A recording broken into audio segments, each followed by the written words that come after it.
Baik, bismillahirrahmanirrahim. Assalamualaikum warahmatullahi wabarakatuh. Selamat datang sisters dan brothers semuanya.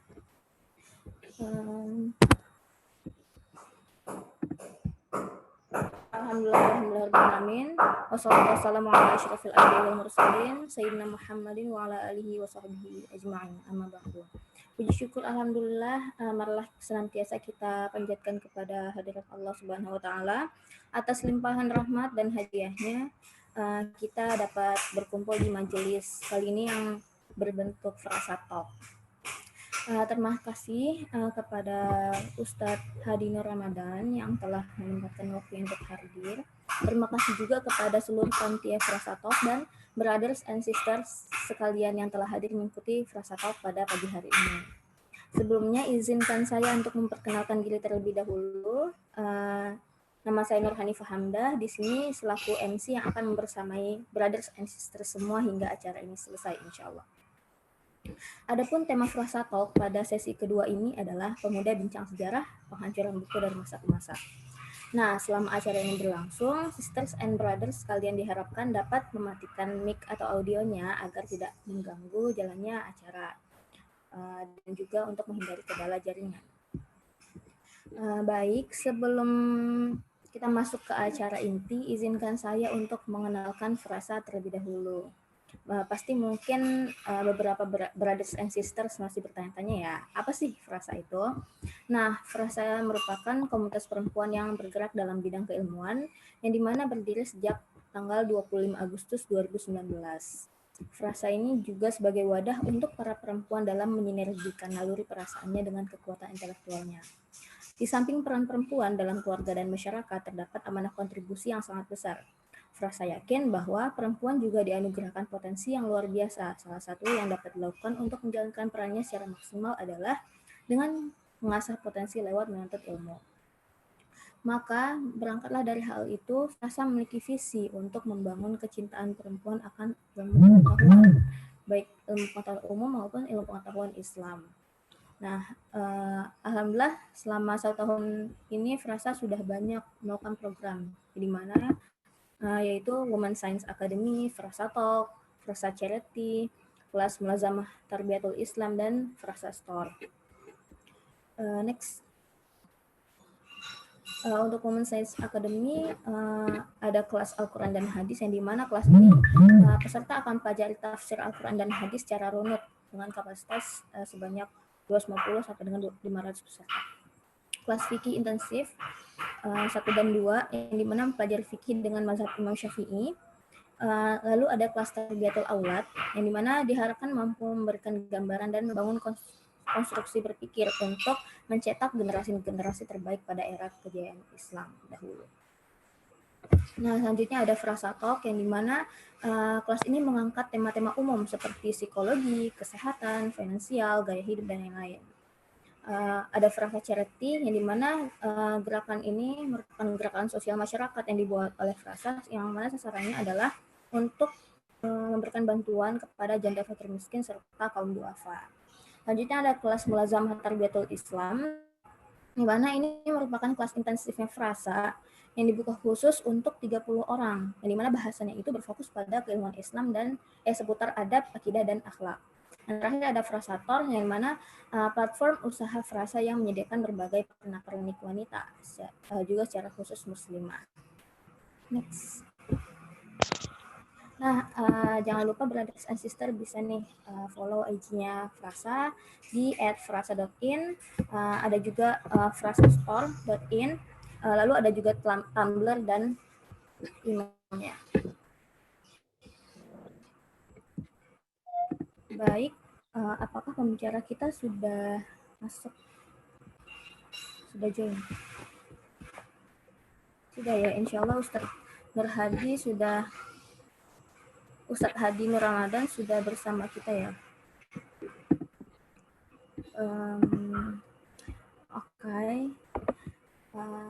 Alhamdulillah, terima kasih kepada Ustadz Hadi Nur Ramadan, yang dimana dengan beliau insya Allah kita akan menggali ilmu. Dan tentunya setelah materi disampaikan akan ada sesi tanya jawab yang bisa brothers and sister ajukan di kolom chat Zoom. Nah, sebelum kita masuk ke acara inti, mungkin ada baiknya kita memperkenalkan Ustadz kita terlebih dahulu ya. Yang mana beliau merupakan Ustadz Hadi Nur Ramadan. Aktivitasnya sekarang adalah sebagai dosen STIP Jakarta, dan beliau merupakan pendiri dan ketua Yayasan Pusat Dokumentasi atau Pusdok Islam Indonesia Tamadun. Beliau ini merupakan lulusan dari Sekolah Tinggi Ilmu Dakwah atau STID Muhammad Nasir Jakarta, dan pasca sarjana beliau ditempa di UIK Bogor. Mungkin tanpa memperpanjang lagi, langsung saja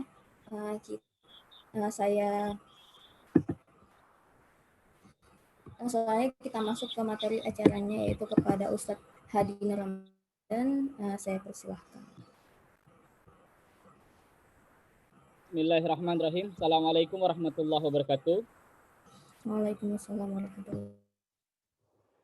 Suara saya terdengar dengan jelas ya?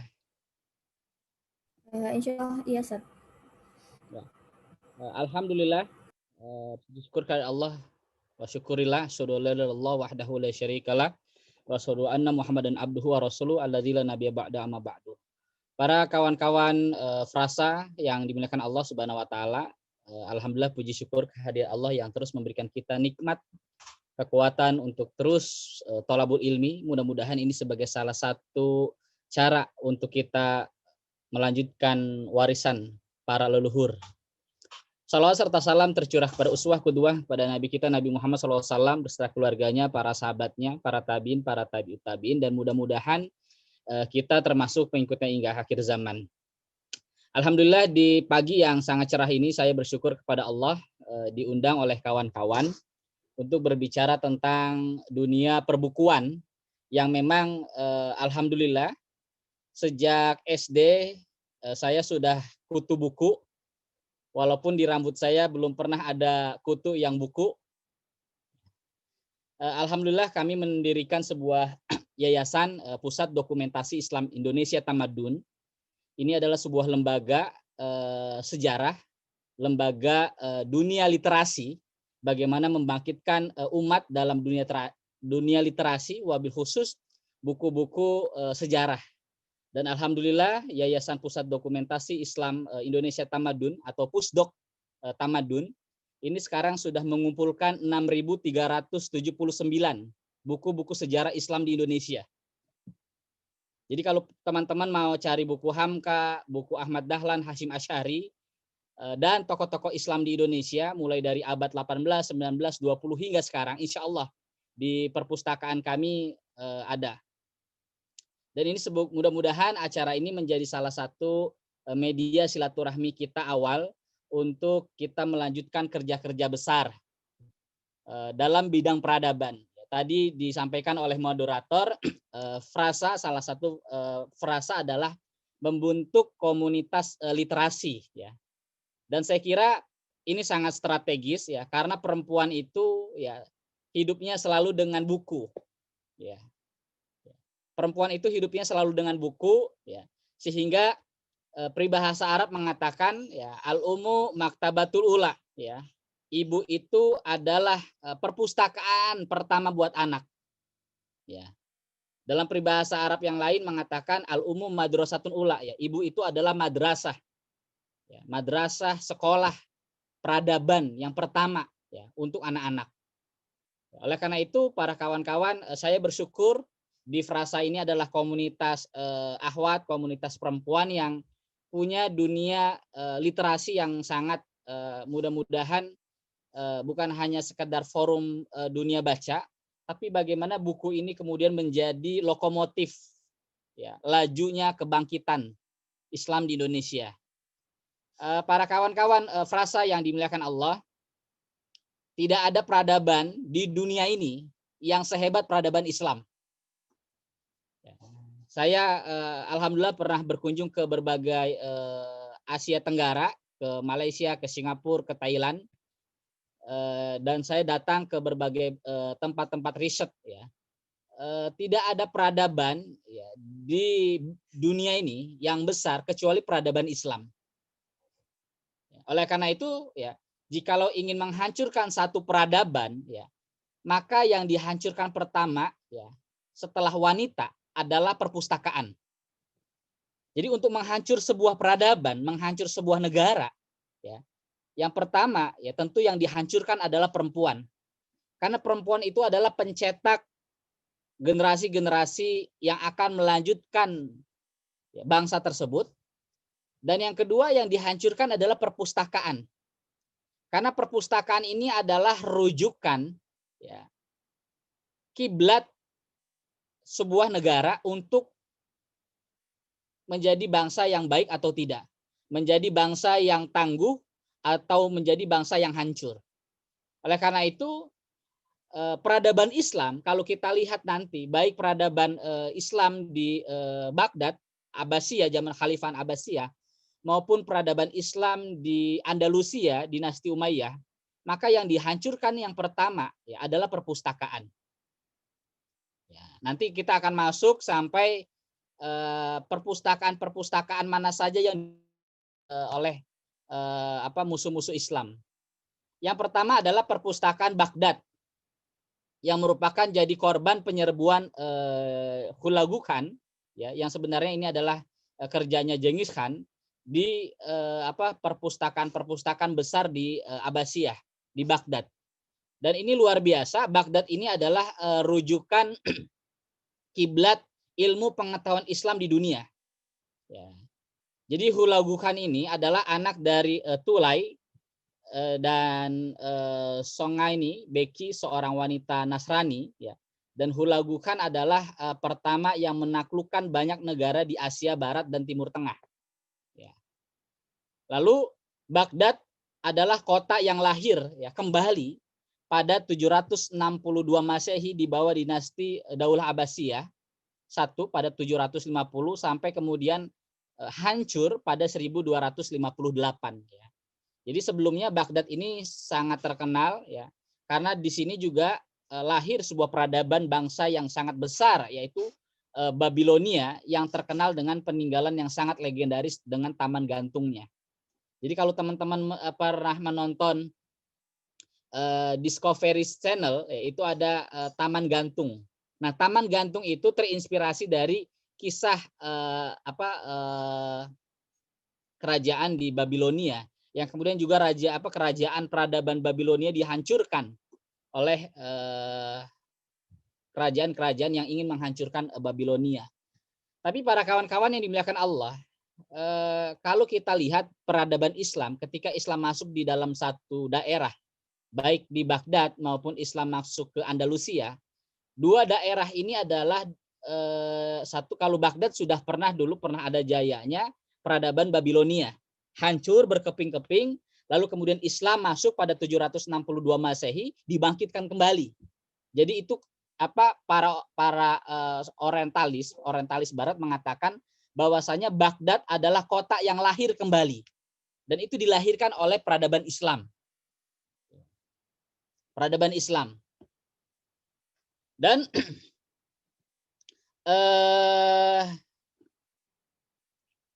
Hulagu Khan ini meninggal pada tahun 1265 dan beliau dimakamkan di Pulau Kabodi yang terletak di dalam danau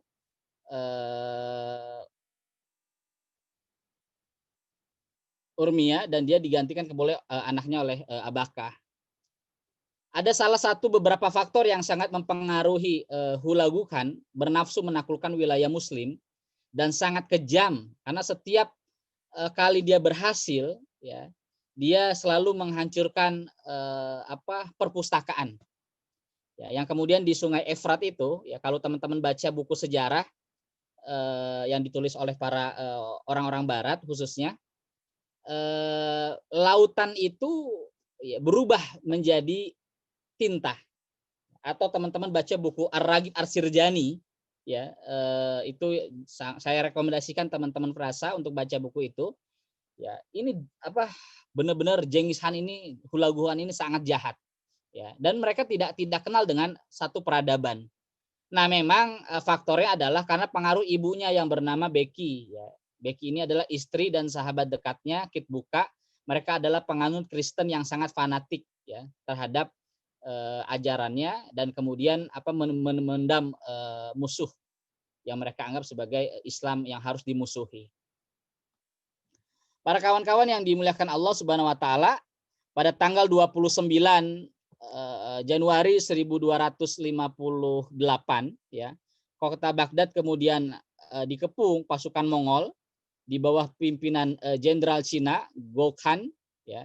Dan setelah itu kemudian bala tentara Mongol itu menjarah dan menghancurkan masjid, juga bangunan bersejarah termasuk perpustakaan ya.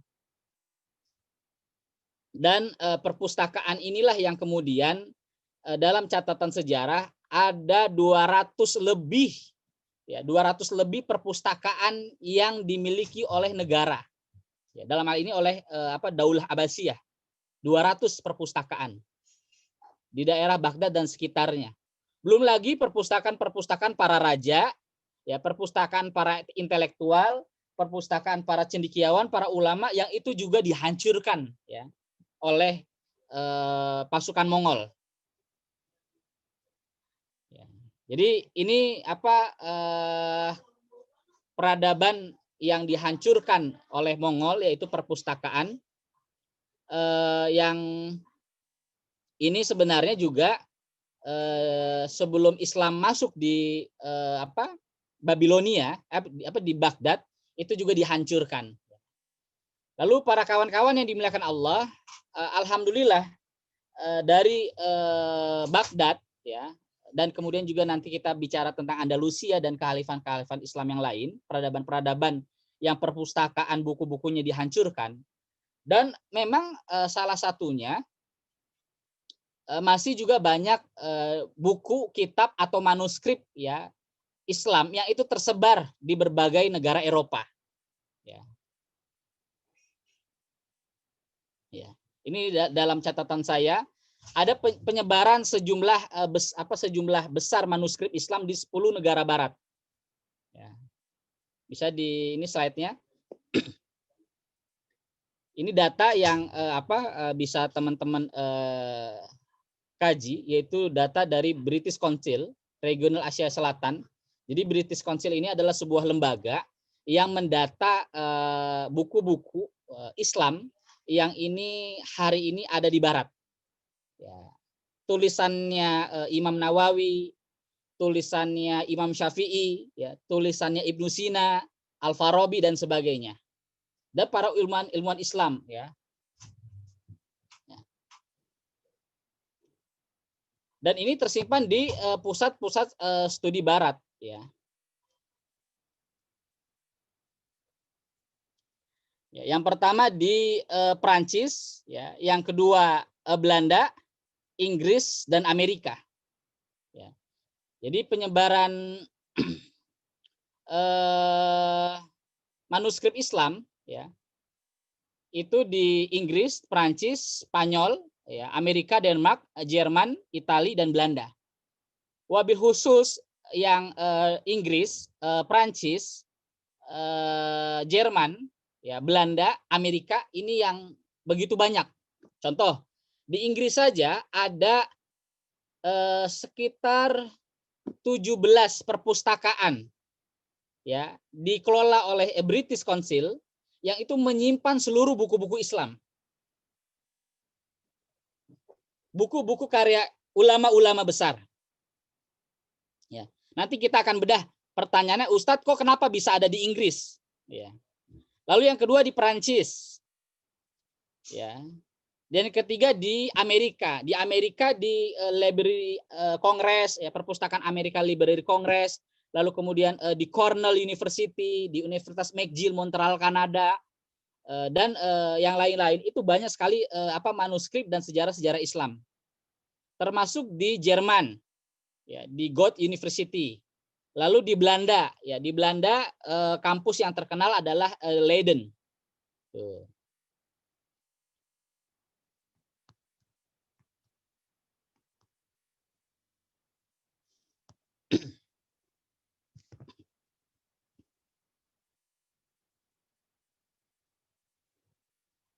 Lalu pertanyaannya, kenapa bisa sampai ya ke negara-negara barat yang tadi saya sampaikan ya. Faktornya penyebabnya adalah yang pertama perampokan dan penjarahan pada masa kolonialisme. Ya. Teman-teman kalau baca sejarah Andalusia, ketika Andalusia ditaklukkan oleh Raja Ferdinand dan Ratu Isabella, berapa manuskrip buku-buku ulama diboyong ke Eropa. Ya, buku-buku Andalusia, karya-karya ulama Andalusia seperti Ibnu Hazm Al-Andalusi dan ulama-ulama yang lainnya ya, dari Andalusia ya, itu dibawa oleh Raja Ferdinand dan Ratu Isabella, disebar ke berbagai Spanyol. Nah, kalau teman-teman misalkan lihat di Spanyol ya, tidak jauh dari Bosnia Herzegovina ya, itu adalah dulu di bawah kekuasaan Uni Soviet ya.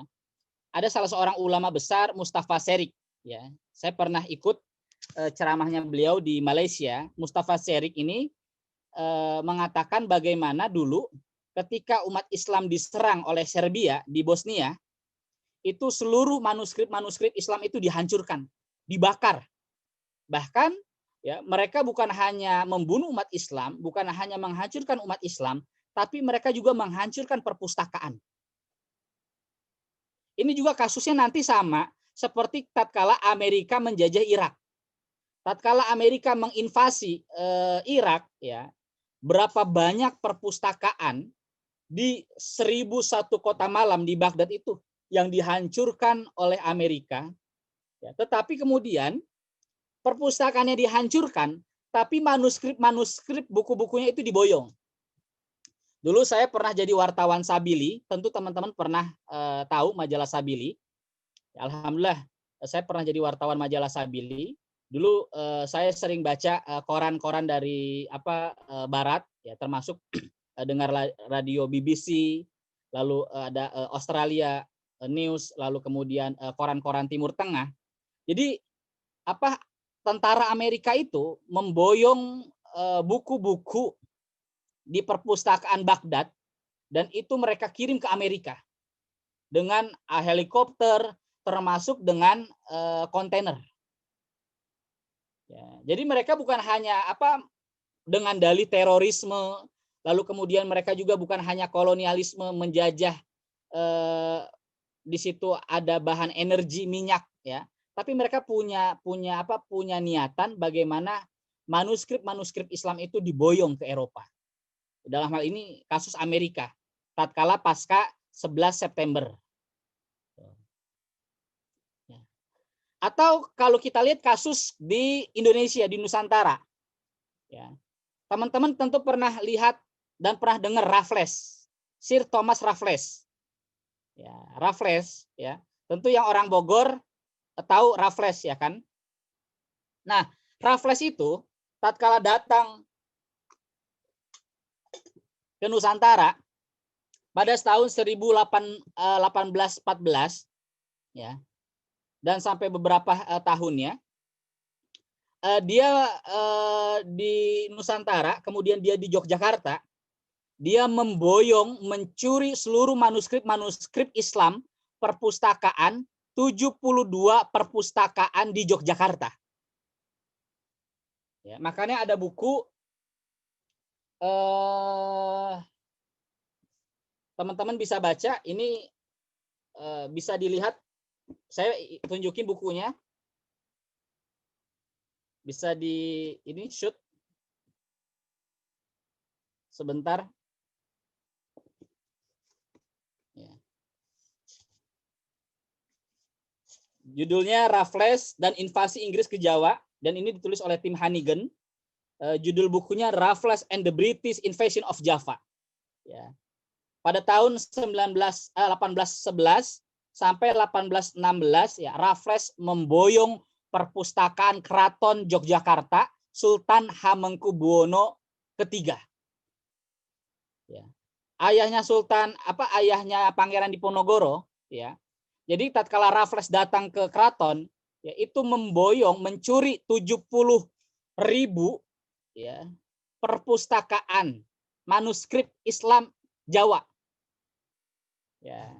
Dan sekarang ada, kalau ditanya Ustadz ada di mana koleksi curian Raffles karya-karya ulama Nusantara itu ada di British Council. Dan yang kedua di Singapura. Jadi kalau teman-teman pernah ke Singapura, itu ada museum Singapura, itu ada koleksi Raffles.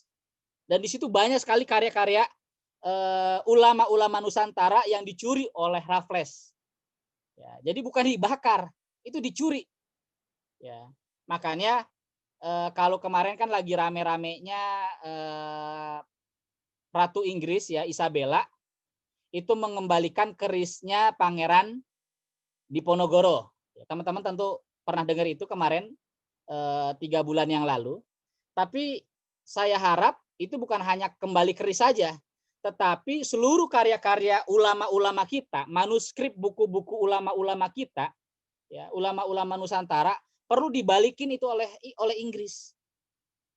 Ya, kalau mereka mau kalau mereka mau minta maaf dan kita maafkan, mereka harus mengembalikan ya perpustakaan kita yang pernah dibawa oleh kolonialisme. Karena kolonialisme ini kan setali dengan orientalisme. Orientalisme ini setali dengan misionarisme. Jadi kolonialisme itu adalah proyek mencaplokkan sebuah negara ya.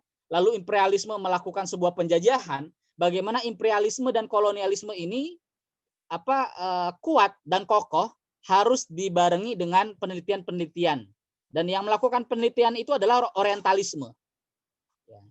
Ada salah seorang orang barat namanya Enable Golub. Ya, teman-teman tentu bisa cari nanti lacak Enable Golub. Enable Golub ini adalah perempuan ya, orang Inggris yang pernah mendata koleksi perpustakaan Raffles di British Council. Ya, yang itu ada satu ruangan di Inggris itu di British Council itu adalah Raffles Corner. Ya, koleksi Raffles. Dan itu luar biasa. Ya. Ada 9 kalau tadi perpustakaan Jogja 70.000 ya. Totalnya dalam catatan Enable Golub ada 90.000 lebih ya koleksi perpustakaan Raffles. Jadi Raffles ini adalah orang yang sangat jahat ya. Dia tahun 1811 ya sampai tahun 1816 5 tahun menjajah Indonesia dan kemudian dia menjajah kita. Ya, termasuk dia menjarah karya-karya ulama-ulama kita dan itu diboyong. Termasuk kurikulum pembinaan Panglima Pangeran Diponegoro. Ya. Jadi itulah saya kira salah satu musuh menghancurkan Islam adalah dihancurkan kita identitasnya. Dan identitas kita adalah sejarah. Jadi orang yang tidak kenal sejarah, dia tidak kenal identitasnya. Ya, jadi kita berharap ya sekarang pemerintah tidak macam-macam lah. Ya. Kalau ada wacana ingin menghapuskan pelajaran sejarah, maka kita telah menghilangkan identitas kita. Dan alhamdulillah setelah di cross check ternyata Mendikbud tidak menghapuskan sejarah pelajaran sejarah. Kita udah nggak suka sama sejarah, dibohongi sama sejarah, ya dan hancurkan sejarah kita. Ini kan kacau lagi. Lalu kemudian juga melalui proses transaksi jual beli. Jadi banyak sekali baik di Baghdad maupun di Andalusia nanti termasuk di Indonesia di Nusantara banyaknya orang-orang yang menjual naskah. Ya, ada orang tersebut yang menjual naskahnya, ada yang kemudian sebuah kerajaan perpustakaannya tidak diurus kemudian dijual oleh penjajah. Itu ada yang dibeli. Tapi kalau kasus Raffles, itu Raffles menjarah. Ya, mencuri. Artinya maling. Ya. Lalu kemudian juga sengaja dihadiahkan oleh penguasa. Ya, ada ya seperti di Andalusia, kasus Andalusia itu banyak sekali para ulama-ulama kita menulis karya-karyanya lalu kemudian dibeli oleh penguasa, lalu kemudian penguasa menghibahkan ya memberikan itu kepada daerah-daerah di daerah Silivia, di Toledo, yang sebuah komunitas yang saat itu masih banyak sekali orang-orang Yahudi. Nah, orang-orang Yahudi, orang-orang Kristen ketika belajar di Granada, mereka sangat tercerahkan. Yang mereka sebut sebagai Golden Age, masa keemasan.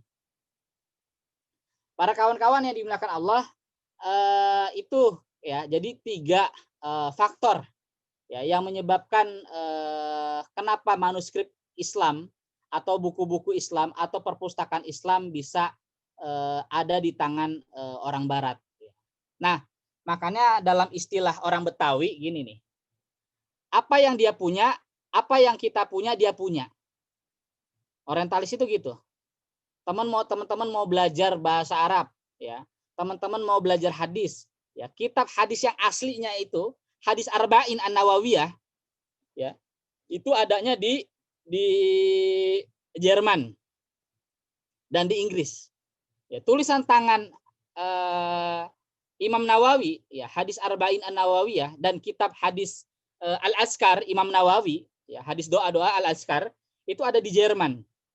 Tuh. Nah, makanya orientalis ini kalau kata Buya Hamka, ya, ada yang belajar Islam untuk meneliti, ya, kelemahan Islam, ya. Ada yang orientalis ini kemudian mencari petunjuk, ya, hidayah. Ya, kemudian juga banyak ada orientalis yang kemudian mencari hidayah, petunjuk kemudian masuk Islam, banyak sekali, ya. Seperti Maryam Jamilah, ya. Lalu Roger Garaudi, itu kan orang orientalis yang kemudian tercerahkan. Ya. Lalu juga banyak orientalis yang dia terpukau dengan Islam, tapi kemudian nggak masuk Islam. Ya, seperti masih banyak ada Arnold Toynbee, ada Gustav Le Bon, ya, ada Goethe dan sebagainya. Ada juga orientalis yang kemudian belajar Islam, ya, kemudian mencari kelemahan Islam, ya, seperti Sunuk Hurgurunya, ya, Profesor Dr. Sunuk Hurgurunya. Teman-teman, kalau teman-teman ini saya di layar perpustakaan saya di Tamadun itu menghimpun 6.000 lebih koleksi ulama Nusantara. Salah satu yang saya simpan adalah kamus indeks bahasa kamus indeks hadis yang disusun oleh Arnold John Winsing.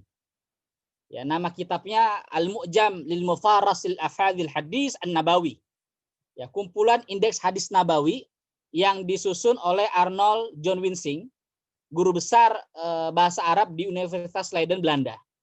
Dan beliau melakukan kerja ini selama 14 tahun, jadi nyusun kamus indeks hadis selama 14 tahun di Belanda di bawah supervisor Sunuk Hurgurunya. Tapi sayang orang ini kemudian nggak masuk Islam. Nggak masuk Islam. Baik, kita lanjutkan lagi.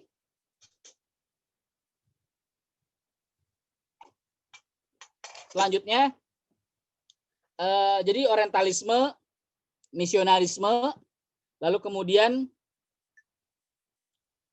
kolonialisme. Makanya para kawan-kawan yang dimuliakan Allah, Pak Nasir, Dr. Muhammad Nasir pernah menyampaikan ada 3 tantangan yang dihadapi oleh umat Islam. Ya. Selain sekularisasi, selain kristenisasi, ya. Yang ketiga adalah nativisasi atau nativisme. Nativisme adalah menghilangkan Islam dalam pentas sejarah atau mengaburkan sejarah Islam. Nah, ini yang terjadi karena kita nggak tahu sejarah, ya, karena kita nggak tahu sejarah, ya, aslinya gimana, ya, sejarah sebagai sumber yang asli, yang otoritatif.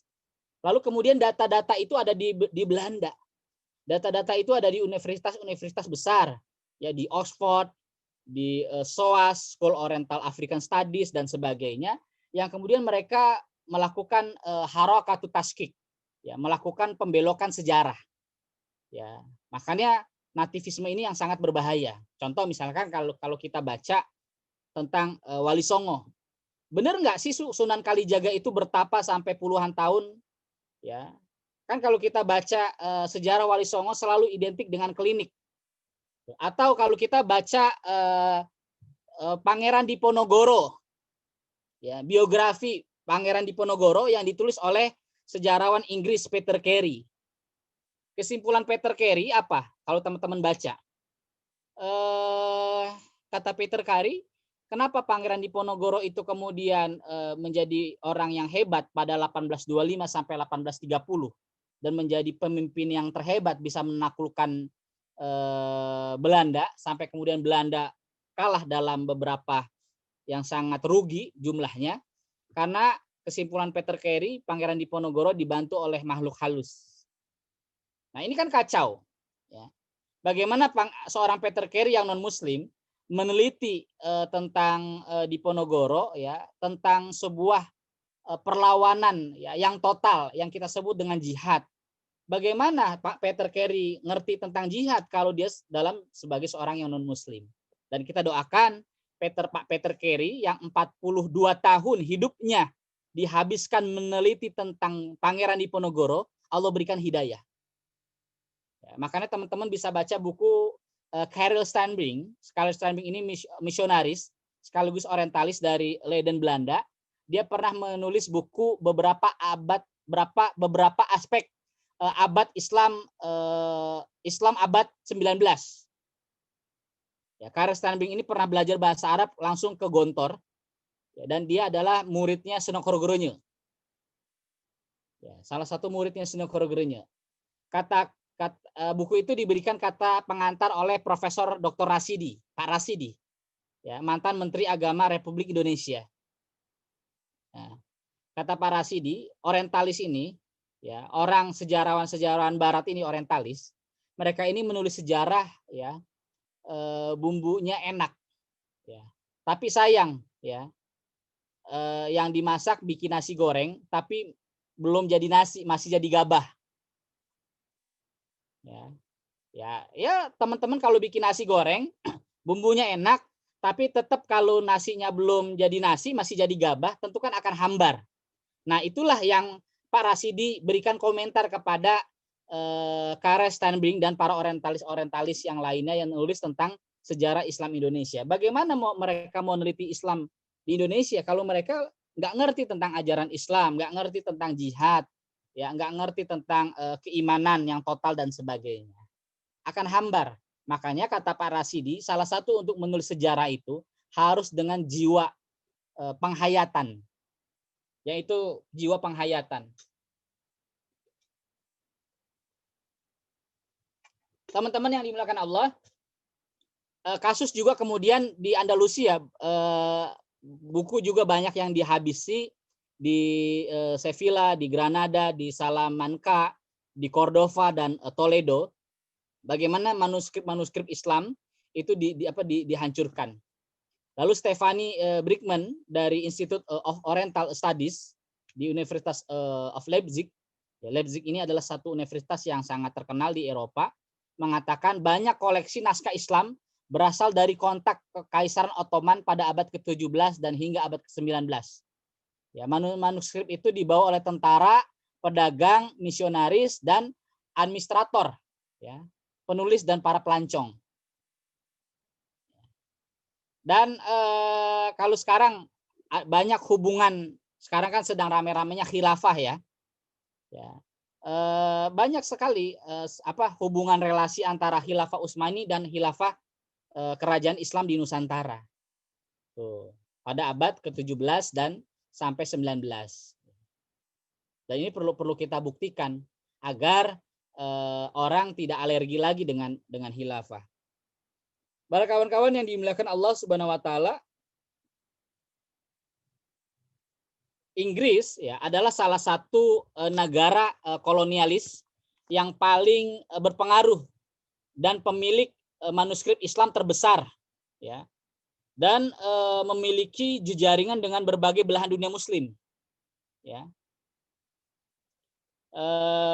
mulai dari Afrika Utara, Ottoman, Turki, Mesir, Sudan, Persia, India, Malaya, bahkan Jawa dan Sumatera. Ya, karena negara-negara ini pernah ditaklukkan oleh Inggris. Ya.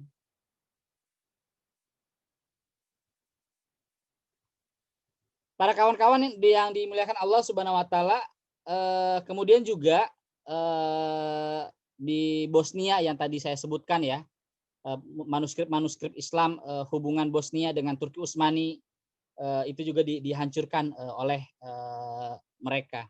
Termasuk kemudian kalau kita masuk ke Indonesia, nah ini kan sedang ramenya G30 SPKI ya, Gerakan 30 September 65 ya, Gestapu atau kalau orang PKI nyebutnya Gestok, Gerakan 1 Oktober. Nah, orang bilang dulu di zaman Pak Harto buku-buku itu dibakar, ya kan? Karya-karya Pram itu dibakar, dilarang, dibakar, ya kan? Tapi jangan lupa loh, ya. Teman-teman bisa baca bukunya Pak Taufik Ismail dan Pak DS Mulyanto. Pak Taufik Ismail ini adalah seorang sastrawan yang sangat terkenal, dan DS Mulyanto ini seorang arsipator dan dokumentator yang sangat detail teliti terhadap dokumen tahun 50 sampai dokumen tahun 65 tatkala PKI masih eksis di Republik Indonesia. Beliau dua orang ini menulis buku Prahara Budaya, kilas balik ofensif Lekra dan PKI, bagaimana mereka menghancurkan koran-koran yang itu mereka anggap tidak revolusi. Dalam hal ini tidak mendukung PKI. Ya, seperti koran Pedoman, koran Panji Masyarakat, ya. Koran itu dihabisi oleh para sastrawan, oleh para penulis Bintang Timur, Harian Rakyat dan sebagainya. Dan Anda jangan lupa ya, Pram itu tatkala menjadi ketua Lekra saat PKI sedang jaya-jayanya, Pram juga menghabisi lawan-lawan politiknya. Ya, Buya Hamka karyanya dituduh plagiat. Lalu kemudian sastrawan itu dihabisi, ya, yang tidak pro kepada komunis, ya, yang tidak pro kepada revolusioner. Jadi kalau kemudian orang PKI di zaman Orde Baru mereka juga karya-karyanya dilarang, ya, mereka juga harus berkaca. Mereka tatkala mereka berjaya, ya, mereka juga adalah manusia yang anti demokrasi, manusia yang menghabisi karya-karya yang itu adalah lawan, bahasa mereka adalah lawan politik mereka. Jadi PKI ini bohong mereka demokrasi, tetapi tatkala pro demokrasi, tetapi tatkala mereka sudah berjaya, mereka adalah orang yang sangat anti demokrasi. Ya, Anda bisa baca buku bagaimana Harian Rakyat itu menghabisi manifest kebudayaan yang mereka sebut Manikebu. Para kawan-kawan yang dimuliakan Allah, demikian ini saya kira pengantar ya bagaimana perpustakaan Islam hancur, kemudian ada yang dibakar, kemudian ada yang dicuri, ya. Saya pernah seorang guru di Malaysia, saya beberapa kali riset di Universitas Islam Internasional Malaysia, ada orang Barat itu nulis sebuah buku tentang peradaban Islam di Andalusia, ya, ternyata itu adalah karya seorang ulama besar yang ternyata namanya itu dihilangkan. Nah, ini juga orang-orang Barat banyak tidak jujur, ya. Jadi mereka juga tidak jujur dalam hal studi ilmiah. Apa yang harus perlu kita lakukan dalam diskusi kita hari ini? Yang pertama, ya, kita harus mempelajari bahasa Arab. Ya, karena kalau teman-teman mau belajar peradaban, ya, teman-teman harus belajar bahasa Arab. Dan yang kedua, ya, kita harus cinta sama ilmu, cinta sama buku, ya. Makanya teman-teman frasa yang belum nikah, ya, yang belum nikah atau anggota frasa yang belum nikah, nanti bisa salah satu mahar mas kawinnya ke teman-teman ke ikhwan itu adalah seperangkat perpustakaan dibayar tunai. Ya, sekarang kan orang nikah mas kawin, ya, mas kawin beberapa gram dan alat seperangkat sholat. Ya kan, alat seperangkat sholat itu kan termasuk musola dan masjid kan, itu berat banget. Ya, tapi kalau teman-teman ya bilang ke ikhwan, ya, ahi, kalau ahi mau menghitbah saya, ya, salah satunya syaratnya maharnya adalah perpustakaan. Ya.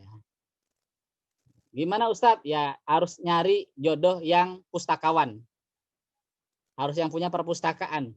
Ya. Ya, jadi apa?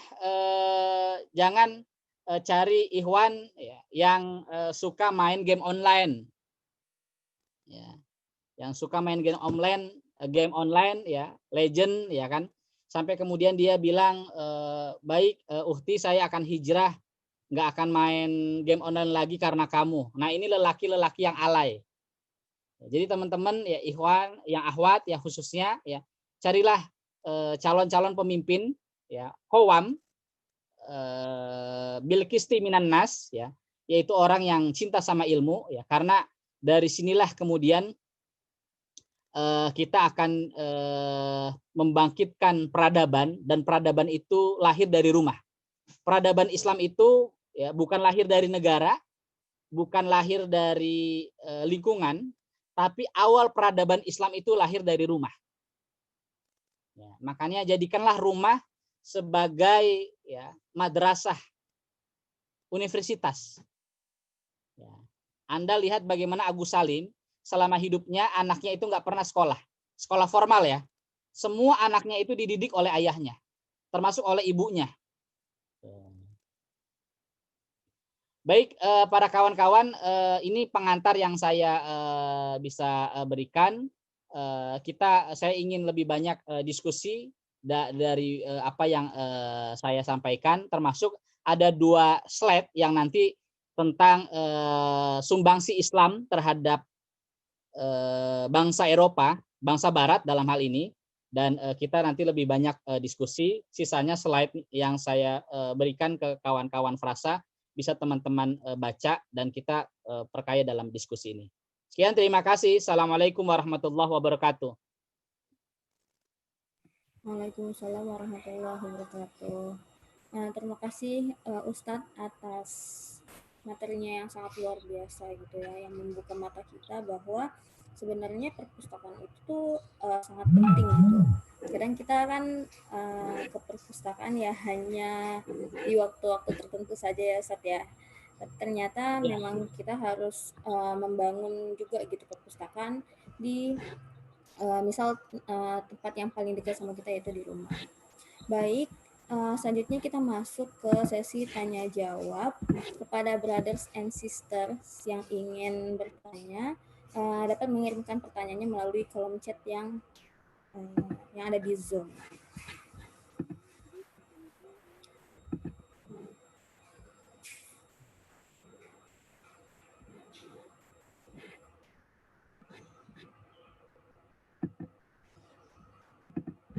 Ini ada berapa orang dari diskusi ini?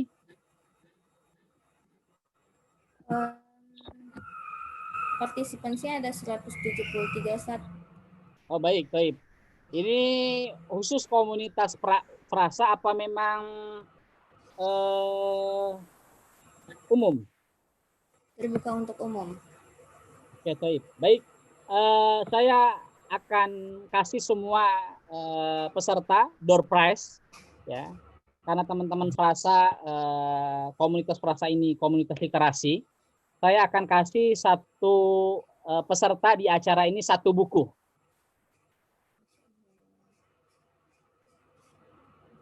Terima kasih Ustaz. Ini ya, kayaknya para peserta lagi nulis pertanyaan ya Ustaz. Baik ya. Jadi teman-teman frasa nanti bisa ambil di perpustakaan saya, atau nanti kita bisa kirim ya. Karena saya ingat ungkapan dari mantan Presiden Amerika Serikat Abraham Lincoln. Kata Abraham Lincoln, sahabat sejati adalah sahabat yang pernah memberikan kita buku. Jadi teman-teman belum punya sahabat kalau selama hidupnya belum pernah dikasih buku. Kecuali kalau buku nikah. Kalau buku nikah bukan buku itu. Baik, kita diskusi. Silakan, sudah masuk pertanyaan. Bisa dibaca oleh moderator. Sudah, Pak. Ya, Ustaz. Yang pertama, seberapa besar Ustaz pengaruh Northern Grunge dalam merusak keislaman di Indonesia? Oke, bisa diulang lagi? Seberapa besar pengaruh snooker grunge dalam merusak keislaman di Indonesia saat?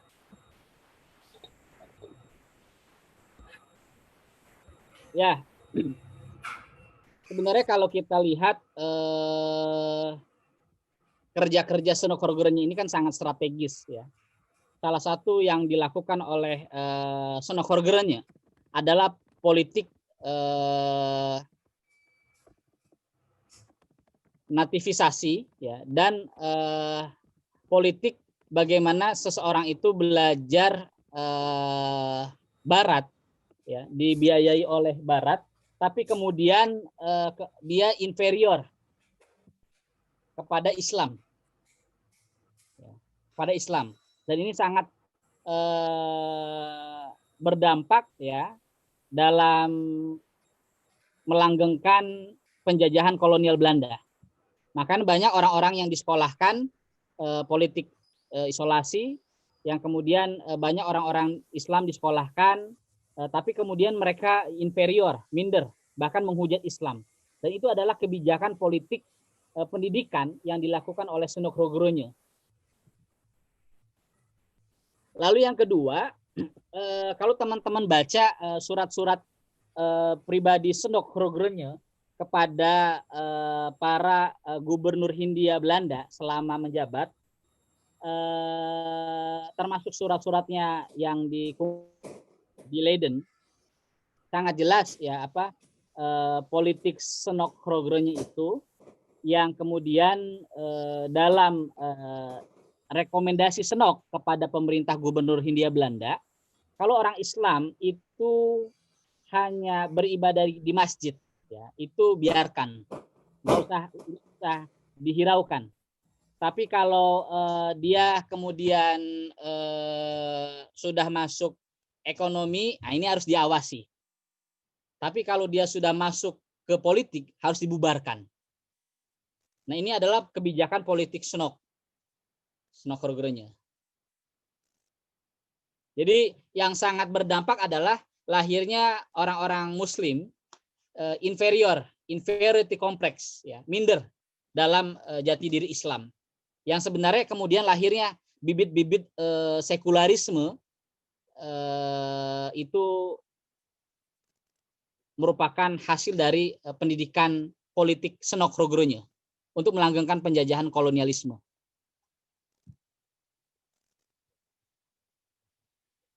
Itu moderator jawaban singkatnya. Oke, terima kasih Ustadz. Ternyata memang snooker grunge-nya itu memang mencari Islam untuk menjatuhkan Islam itu ya di Indonesia. Yang kedua Ustadz. Pertanyaan banyak, boleh. Iya, yang kedua ada Mbak Ambi, izin bertanya bagaimana pandangan Ustadz dengan zaman sekarang yang serba ibu, bagaimana kita sebagai calon ibu tetap dapat membiasakan generasi berikut atau anak yang suka membaca. Kalau pegang HP kan biasanya bawaannya itu banyak distraksinya, otomatis dalam baca e-book lebih banyak distraksinya gitu. Ya, memang rumah yang bahagia itu adalah rumah yang selalu hidupnya dengan ilmu. Ya, rumah yang bahagia itu yang dimana pasangan suami istri beserta anak hidup dan diskusinya selalu dengan ilmu. Ya, maka orang tua harus memberikan apresiasi kepada anak, ya, bukan dalam sempatnya materi, tapi ajaklah anak ke perpustakaan dan ajaklah anak ke toko buku. Ya. Contoh misalkan Pak Taufik Ismail itu berkisah bagaimana ayahnya itu sering mengajaknya ke toko buku dan menyuruh Pak Taufik Ismail kecil untuk mencari buku yang dia suka. Nah, itu yang perlu kita bangun, bagaimana seorang pasangan suami istri mempunyai hobi yang sama, buku, dan perlu didiskusikan dalam sebuah rumah tangga, termasuk kepada sebuah ke anak. Dan itulah yang dilakukan oleh Haji Agus Salim dan para tokoh-tokoh revolusi pergerakan Indonesia. Jadi saya lihat tokoh-tokoh kita, pejuang-pejuang kita, sesibuknya mereka seperti Natsir, Agus Salim, Hamka, dalam perjuangan termasuk Bung Hatta, Bung Karno, itu mereka selalu menekankan anaknya itu agar mencintai ilmu. Bahkan Bung Hatta saja itu memberikan alokasi belanja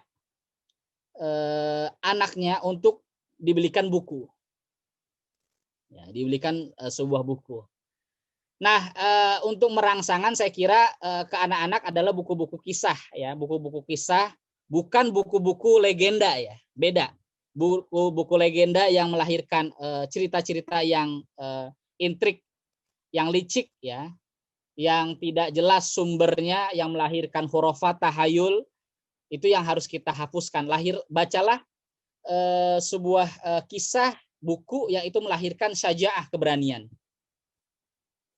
Yang melahirkan keberanian, dan dari buku itulah yang kemudian perlu kita eksplorasi, ya, dengan anak-anak kita dan didiskusikan, ya. Misalkan Said Qutb pernah berkisah dalam kitab yang diberikan oleh ditulis oleh sahabatnya Abu Hasan Ali An-Nadwi, Al-Qasas fil Anbiya, kisah-kisah para nabi. Bagaimana ibunya Said Qutb setiap malam itu menceritakan kisah-kisah nabi kepada Said Qutb dan kepada kakak-kakaknya. Dan kisah itulah yang sangat membekas hingga Said Qutb menjadi dewasa. Jadi kisah-kisah Nabi, ya, ini perlu dijadikan sebagai pengantar tidur, ya, atau kisah-kisah Al-Qur'an yang itu melahirkan manusia-manusia yang berjasa dalam perjuangan Islam. Dan kisah-kisah pejuang seperti Diponegoro, Jenderal Sudirman, Bung Tomo, dan sebagainya. Itu Uhti. Oke, terima kasih Ustadz. Ini selanjutnya ada Mbak Ika nanya, Ustadz, apakah perpustakaan Ustadz bisa diakses online, Ustadz? Apakah koleksi buku-bukunya bisa dibaca secara online? Ya, mohon doanya. Perpustakaan kami sedang tahap digitalisasi. Insya Allah 1 tahun ini perpustakaan kami akan membuat sebuah media sifatnya online. Jadi teman-teman tanpa harus ke Depok di rumah kami di perpustakaan Rumah Sejarah Indonesia. Jadi kami buat perpustakaan itu namanya adalah Rumah Sejarah Indonesia. Rumah Sejarah. Di belakang teman-teman ini maaf buku saya agak acak-acakan, ya, karena saya sedang beresin buku-buku. Kemarin baru beri buku, ada juga yang ngasih buku, jadi sedang kita klasifikasinya. Nah, makanya tetap, ya, perpustakaan ini kita harus datang memang. Saya biasa baca buku kalau lewat dengan handphone, dengan PDF, mata saya agak sakit gitu. Beda dengan kita langsung baca buku. Nah, saya kira perlu dibangun seperti Ibnu Qayyim Al-Jauzi. Ibnu Qayyim Al-Jauzi ini memberikan terapi buat kita agar kita ini kutu buku. Salah satunya adalah setiap malam kita harus sebelum tidur harus membaca 1,5 jam, ya, setengah jam maksudnya 30 menit atau 10 menit, 10 sampai 30 menit. Ya. Lalu setelah itu buku itu kita bawa tidur, dan insya Allah, ya, selama 2 bulan berturut-turut kita lakukan, kita akan kutu buku. Kita akan candu dengan sebuah yang benda yang namanya buku. Kalau kita nggak bawa buku keluar, kita akan merasa hal yang lemah gitu, yang lemes. Makanya Buya Hamka mengatakan membaca buku-buku yang baik seperti memberi rohani yang baik. Nah, itu akan merangsang kita. Contoh misalkan, kenapa kita 1 hari kalau nggak pegang HP itu rasanya gimana gitu, ya kan? Nah, karena kita sebelum tidur itu selalu main handphone, lalu tidur selalu sama handphone. Ketika kita bangun selalu yang kita cari handphone udah dicas apa belum. Gitu. Nah, itu yang harus kita rubah pola itu, insya Allah. Insya Allah, Mbak, mohon doanya. Perpustakaan online kami sedang digarap digitalisasi, termasuk koran-koran tahun 30-an, koran-koran tahun 20-an yang insya Allah ini membutuhkan kerja-kerja besar dalam proses digitalisasi. Karena ini membutuhkan waktu yang butuh penuh ketekunan dan kesabaran, dan teman-teman relawan yang tentu butuh kesabaran juga. Itu Mbak, Oke, insya terima Allah. kasih. Ya, oke, Dan Ustaz. bisa Terima melihat kasih, untuk Ustaz. sementara di Instagram Pusdok Tamadun ya. Jadi kalau Hmm, teman-teman mau tahu dunia literasi, tahu apa buku-buku lawas di mana, teman-teman bisa buka Instagram Pusdok Tamadun. Pusdok Di situ saya Tamadun. sering memberikan informasi toko-toko buku lawas, ya, toko-toko buku antik yang sebenarnya ini perlu kita hidupkan ya. Karena di Baghdad termasuk di Granada itu ramai sekali pasar-pasar buku. Jadi bukan hanya perpustakaan, ya pasar-pasar buku lawas itu sangat ramai. Atau kalau teman-teman pernah ke Singapura atau ke Malaysia atau ke Inggris, Belanda, Australia, itu ada satu kawasan pusat buku lawas termasuk di Amerika. Nah, inilah yang kemudian Bung Ali Sadikin ketika itu Gubernur DKI Jakarta terinspirasi bagaimana Taman Ismail Marzuki itu ada pasar buku lawas. Ya, yang sebelumnya kalau kita kenal memang pasar buku lawas itu sejak zaman kolonial di Kuitang Senen itu sudah ada. Nah, itu teman-teman bisa buka di Instagram Pusdok Tamadun informasi buku-buku lawas. Itu Mbak. Oke, terima kasih Ustadz. Nanti berarti sisters and brothers bisa kepoin IG-nya Pusdok Tamadun ya. Selanjutnya ada pertanyaan dari Mbak Agnia. Apakah manuskrip yang ada di beberapa negara barat yang telah disebutkan bebas untuk diakses, Ustadz? Ya, ada beberapa manuskrip yang belum bisa diakses. Ada beberapa manuskrip yang sudah bisa kita akses. Misalkan kalau teman-teman ke Leiden tanpa harus ke Belanda sekarang, itu ada kodenya dan bisa teman-teman layanan hunting ke sana. Misalkan kita butuh tulisan babat Pangeran Diponegoro, insya Allah dikirimkan dari sana. Dan memang proses mereka sangat cepat ya. Kita berharap perpustakaan di Indonesia juga harus seperti kerja cepatnya mereka ya. Kalau di perpustakaan ada yang bukanya 24 jam, seharusnya juga di kita perpustakaan itu 24 jam. Ada layanannya dan harus ditambah penjaganya ya, dan layanannya. Misalkan gini, kalau kita ke perpustakaan nasional butuh katakanlah koran-koran lama, itu butuhnya bisa sampai seminggu sampai 2 minggu. Nah, ini kan bagi peneliti pengkaji tentu kan sangat akses yang sangat terbatas. Nah, tentu kita juga harus berupaya bagaimana kita harus mendukung katakanlah pemerintah ya dalam menjaga perpustakaan nasional ini ya, salah satunya dengan ikut bersama-sama mengajak anak-anak itu ke perpustakaan. Dan ini luar biasa, perpustakaan nasional yang kita, kalau teman-teman sudah pernah ke sana, ke Menteng, mohon maaf, di Merdeka Selatan ya, itu subhanallah ya, perpustakaan yang ketiga tertinggi di dunia. Tapi akses perpustakaan itu dalam catatan Asma Nadia seorang novelis sastrawan pernah melacak di perpustakaan nasional satu hari cuma sampai 500 sampai 600 orang. Padahal itu perpustakaan yang tingginya berapa ya? 20 lantai kalau nggak salah ya. Dan sebelum pandemi juga saya sering ke sana, cuma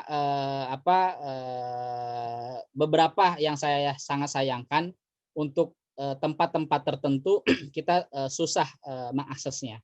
Tapi alhamdulillah sekarang dengan mudah digitalisasi IT dan sebagainya, kita mudah mengambil akses ya koleksi-koleksi manuskrip yang ada di negara-negara Islam. Alhamdulillah di belakang saya ini ada beberapa manuskrip yang saya punya koran-koran Indonesia Mesir tahun 30 waktu masa-masa perjuangan menuju kemerdekaan Republik Indonesia. Itu insya Allah Mbak, nanti ada saya kasih ilmunya nanti. Oke, terima kasih Ustadz. Ini ada lagi dari Mbak Suci Latifah ingin bertanya bagaimana tanggapan Ustadz terhadap sejarah Pangeran Diponegoro di buku Sang Janisari terakhir di buku Salim Afilah. Apakah recommended Ustadz? Ya, apa untuk pembaca awal ya. Jadi teman-teman untuk membaca awal Pangeran Diponegoro, saya sarankan untuk membaca novelnya Salim Afilah ya untuk mengenal Diponegoro. Ya, tetapi buku itu belum bisa menjadi satu-satunya referensi ya. Karena sejarah itu kan butuh berita, kabar yang sifatnya mutawatir. Ya, mutawatir yang kemudian sahih. Nah, tapi buku yang ditulis oleh Pak Ustadz Salim Villa dalam bentuk novel, saya kira cukup bagus dan untuk meningkatkan, untuk mengenal Diponegoro itu buku awalan. Tapi kemudian untuk peningkatan dan seterusnya, teman-teman bisa baca buku-buku yang lain, termasuk bisa membaca bukunya Pak As'ad Jamhari, ya, strategi menjinakkan perang Diponegoro. Ya, itu bisa baca buku itu. Atau teman-teman bisa baca bukunya Peter Carey. Atau bahkan teman-teman bisa langsung membaca babatnya Pangeran Diponegoro. Baik babat yang ditulis di Makassar maupun babatnya yang ditulis di Yogyakarta.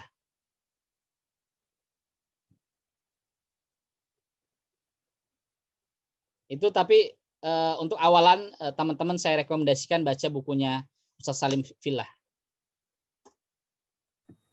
Oke, terima kasih Ustadz. Ini ada lagi pertanyaan dari Mbak Rahayu Pratiwi. Assalamualaikum Ustadz, izin bercerita.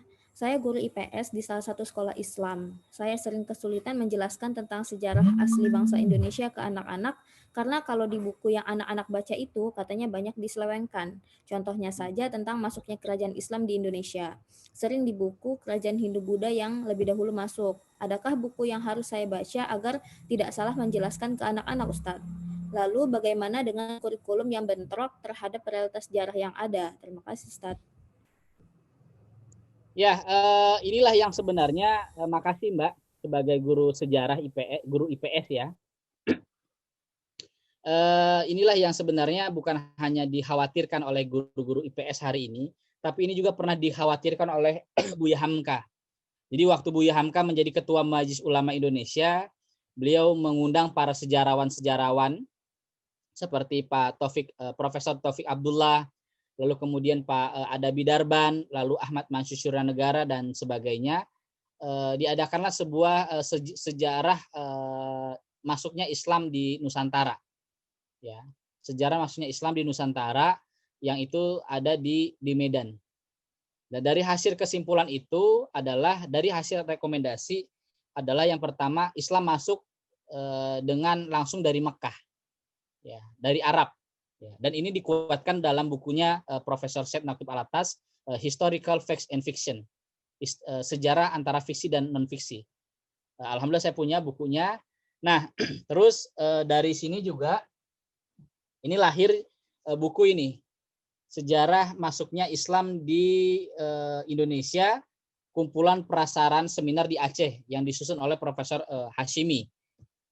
Nah, apa yang harus kita lakukan adalah teman-teman bisa membaca bukunya Sejarah Indonesia Perspektif Baru yang ditulis oleh Dr. Tiar Anwar Bahtiar. Beliau adalah sejarawan, doktor sejarah di Universitas Indonesia. Itu saya rekomendasi banget teman-teman, khususnya guru IPS punya buku itu.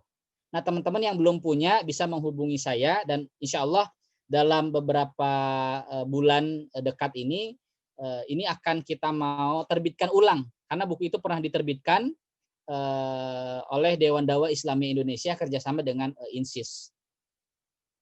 Lalu yang kedua, teman-teman bisa baca bukunya Ustadz Tiar Jas Mewah, ya.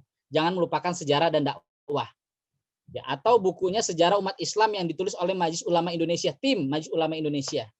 Ya, jadi ketika Buya Hamka meninggal, berikutnya dilanjutkan oleh Hasan Basri, Kiai Haji Hasan Basri, dan dibukakanlah sejarah, di buku ditulis terbit buku sejarah umat Islam Indonesia.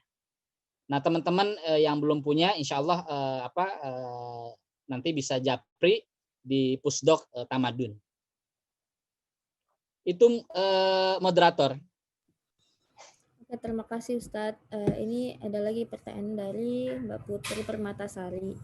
Izin bertanya Ustadz, melihat sejarah yang Ustadz ceritakan tadi, apakah dapat dikatakan bahwa kejayaan atau kecerdasan orang-orang Barat atau Eropa pun sumbernya sebenarnya dari sumber-sumber Islam itu sendiri, di mana mereka sebenarnya bukan hanya mencuri atau mempelajari, namun juga menyebarluaskan dengan menghapus sumber referensi mereka itu sendiri, gitu. Ya, jadi mereka itu golden age ya, untuk kembali kepada renaissance, kebangkitan. Ya, mereka tentu tidak bisa menghilangkan Islam sebagai satu peradaban yang mereka pelajari. Contoh ketika Granada menjadi kota yang sangat indah ya, orang-orang Yahudi, orang-orang Eropa di sekitarnya mereka dalam keadaan yang kumuh ya. Bahkan seorang wanita yang haid saja dalam dunia tradisi Eropa, kalau orang wanita sedang haid, mereka dianggap mendapat kutukan dari Tuhan. Belum lagi kita lihat bagaimana gereja ketika itu bertentangan, pendeta, dogma gereja ketika bertentangan dengan para ilmuwan-ilmuwan yang ada di Eropa, yang kemudian lahirlah peristiwa Inkuisisi, sebuah tempat penyiksaan yang itu dilakukan oleh para gereja, lembaga gereja, yang kemudian para ilmuwan itu sangat dirugikan ya, dihabisi bahkan nyawanya, karya-karya kreativitasnya. Lalu kemudian dari situlah lahirnya gerakan sekularisme. Nah, justru Islam, andai kata Barat tidak belajar Islam, sampai sekarang ya, Barat tidak akan maju dan bangkit. Jadi lalu bagaimana umat Islam yang harus ini kita bangkit ya? Maka kita harus bangkit kepada ilmu. Salah satu ilmu yang kita bangkit adalah sejarah. Imam Syafi'i mengatakan belajar sejarah itu melahirkan dua hal. Yang pertama syaja'ah dan yang kedua hikmah. Orang yang belajar sejarah dia akan melahirkan jiwa hikmah. Apa syaja'ah? Keberanian. Dan yang kedua belajar sejarah melahirkan hikmah, wisdom, kebijaksanaan. Jadi untuk melahirkan satu kebangkitan ya, itu adalah kita mengenal identitas diri kita. Orang yang tidak kenal identitasnya, dia tidak akan kenal dengan dirinya. Dan orang yang tidak kenal dengan dirinya, dia akan menjadi manusia ambigu dan tidak jelas masa depannya.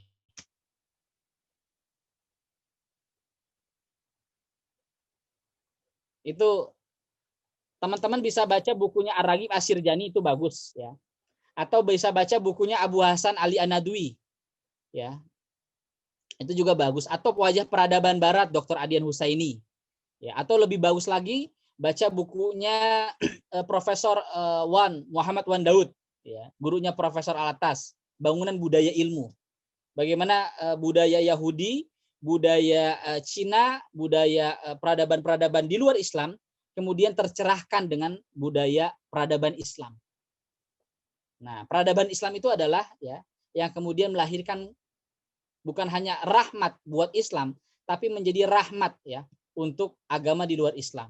Dan itu adalah ilmu. Jadi kalau kita mau bangkit umat Islam harus dengan ilmu.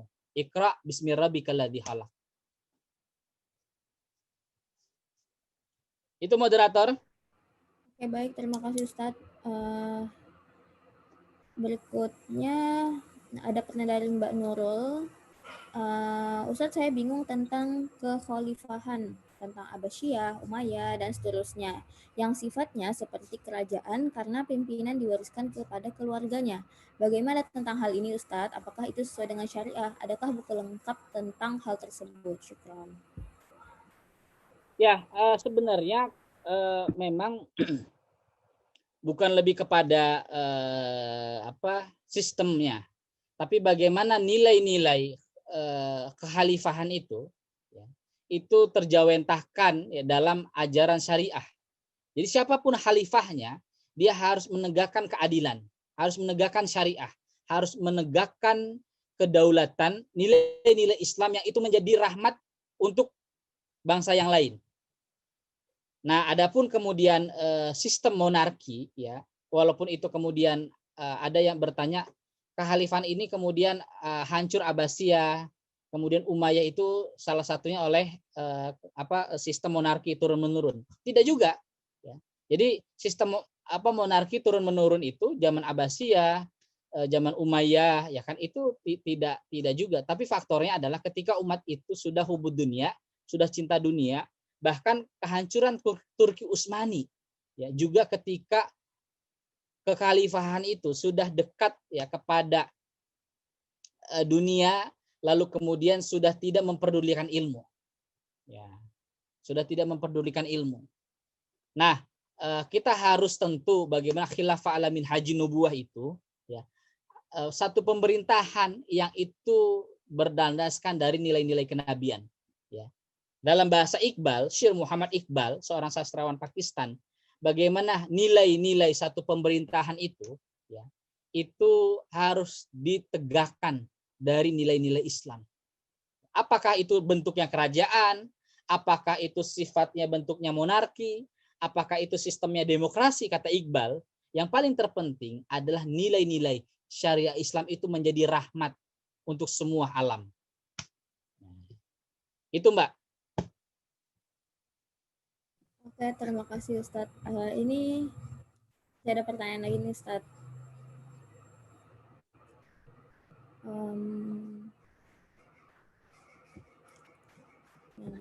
Silakan.